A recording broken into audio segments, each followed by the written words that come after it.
दोस्तों, आज हम आपको जो कहानी सुनाने वाले हैं, इस कहानी में आपको ये सीखने को मिलेगा कि कभी भी दूसरों का बुरा नहीं करना चाहिए और न ही उनकी तरक्की देखकर उनसे जलन की भावना रखनी चाहिए।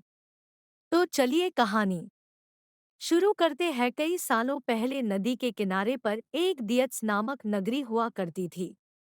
इस नगरी में शासन करने वाला राजा बहुत ही मूर्ख था। वहीं राजा का मंत्री बहुत चतुर था।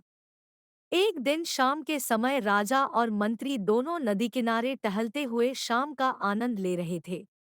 तभी राजा ने मंत्री से एक सवाल पूछा, क्या तुम बता सकते हो कि यह नदी किस दिशा में और कहाँ तक बहकर जाती है?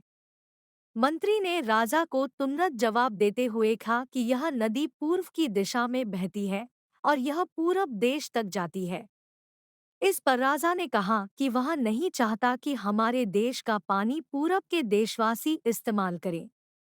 राजा ने मंत्री को नदी का पानी रोकने के लिए दीवार खड़ी करने का आदेश दिया। तभी मंत्री ने राजा से कहा कि ऐसा करने पर हमारा ही नुकसान होगा। राजा ने गुस्से में कहा कि पानी हमारा है और पूरब देश वाले मुफ्त में इसका इस्तेमाल कर रहे हैं और तुम बोल रहे हो कि हमारा नुकसान होगा। इसमें हमारा कुछ नुकसान नहीं होगा। तुम जल्दी से जल्दी नदी में दीवार बनवाने का काम शुरू कराओ। मंत्री राजा की आज्ञा का पालन करते हुए कारीगरों को बुलाता है और नदी के पास दीवार बनवाने का काम शुरू करवा देता है। नदी में दीवार बनाने का काम तेजी से चलने लगा और कुछ दिनों में दीवार बनकर तैयार हो गई। यह देखकर राजा बहुत प्रसन्न होते हैं, परंतु उनकी मूर्खता के कारण कुछ दिन बाद जब बारिश का मौसम दस्तक देता है, तो नदी का पानी पूरे गांव में भरने लगता है। धीरे धीरे पानी लोगों के घरों में घुसना शुरू हो जाता है। इससे परेशान होकर सारे नगरवासी एकत्रित होकर मंत्री के पास आते हैं। मंत्री उन्हें आश्वासन देता है कि वह इस समस्या का हल ढूंढ निकालेगा। लोगों की परेशानी सुनकर मंत्री समाधान निकालने के लिए एक योजना बनाता है। उन्होंने राजमहल में समय को बताने के लिए घंटा बजाने वाले शख्स को इसमें शामिल किया। वह समय के अनुसार घंटा बजाता था, जिससे लोगों को समय पता चलता था।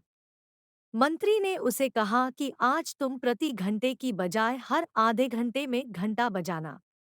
उस आदमी ने मंत्री ने जैसा कहा वैसा ही किया। इससे जब सुबह के 3 बज रहे थे, तो उसने 6 बार घंटा बजाया। 6 घंटे सुनकर राजा और सभी नगरवासियों को लगा कि 6 बज गए हैं और सुबह हो गई है। राजा उठकर बाहर आता है, तो वहां मंत्री पहले से मौजूद होता है। बाहर अंधेरा देखकर राजा मंत्री से पूछता है कि अभी तक सूर्योदय क्यों नहीं हुआ है।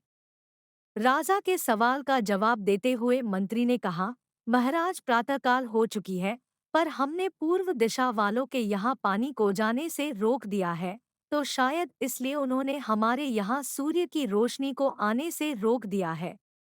इसलिए सूर्य उदय तो हुआ है, पर हमारे देश तक रोशनी नहीं पहुंची है। ऐसा लग रहा है कि अब हमारे देश में सूरज की रोशनी कभी नहीं पहुंच पाएगी। यह सुनकर राजा चिंता में पड़ जाता है और मंत्री से पूछता है कि क्या इसका कोई उपाय नहीं है। तब मंत्री उत्तर देता है कि महाराज, अगर आप नदी का पानी छोड़ देते हैं, तो हो सकता है कि वो भी सूरज को छोड़ देंगे। इससे राज्य में फिर से रोशनी आ जाएगी। राजा मंत्री को तुरंत नदी की दीवार तुड़वाने का आदेश देता है। मंत्री कारीगरों को नदी पर ले जाकर उन्हें दीवार तोड़ने के लिए कहता है। कुछ घंटों में कारीगरों ने दीवार गिरा दी और तब तक सूरज के निकलने का समय भी हो गया था। सूर्य उदय हो गया। सूर्य की लालिमा देखकर राजा बहुत खुश हुआ और मंत्री को इनाम देने की घोषणा की। राजा ने मंत्री की तारीफ करते हुए कहा कि तुम्हारे कारण हमारे राज्य में फिर से सूर्य उदय हो पाया है और तुमने हमारे राज्य को अंधकार से बचाया है। इसके बाद मंत्री कहता है कि महाराज, यह तो राज्य के लिए प्रति मेरा फर्ज था। ये कहानी अगर आपको अच्छी लगी हो तो लाइक करें और चैनल को सब्सक्राइब करें। धन्यवाद।